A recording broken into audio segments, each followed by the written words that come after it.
ఫిలిప్పీయులకు రాసిన పత్రిక 2వ అధ్యాయము 5వ వచనం.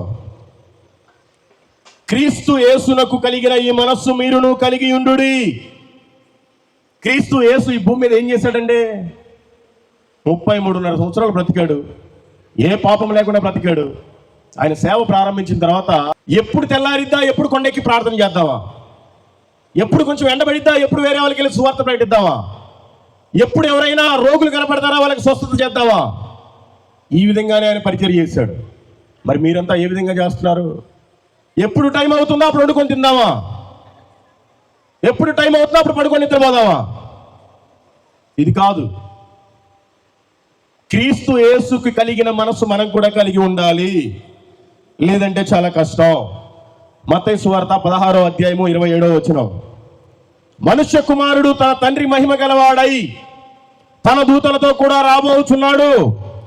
అప్పుడు ఆయన ఎవని క్రియల చొప్పున వానికి ఫలమిచ్చును. అర్థమైందండి? ప్రభు అంట ఆయన దూతలతో రానయ్యున్నాడంట. ఎవని క్రియల చొప్పున వాళ్ళకి ఫలం తీసుకొని వస్తున్నాడంట. ఇంకా మీకు అర్థమయ్యే రీతిలో చెప్పాలంటే ప్రకటన గ్రంథము 22వ అధ్యాయము 12వ వచనం. ఇదిగో త్వరగా వచ్చుచున్నాను, వాని వాని క్రియ చొప్పున ప్రతి వానికి చుటకు నేను సిద్ధపరిచిన జీతము నా యొద్ద ఉన్నది. మనందరికంట జీతం ఆయన దగ్గర ఉందంట. తెలుసా ఈ విషయం? నాకు ఆయన దగ్గర జీతం ఉందన్నంతా ఒకసారి చేతులెత్తండి. Praise the lord. చాలా మంది ఎత్తారు. ఏ విరగ తీసి మీకు జీతం ఉందండి ఆయన దగ్గర? మీరంతా ఏ విరగ తీశారు? ఫిలిప్పీయులకు రాసిన పత్రిక 2వ అధ్యాయము 21వ వచనం. అది చదవండి, ఆ తర్వాత చేతులు ఎత్తండి నాకు జీతం ఉందని.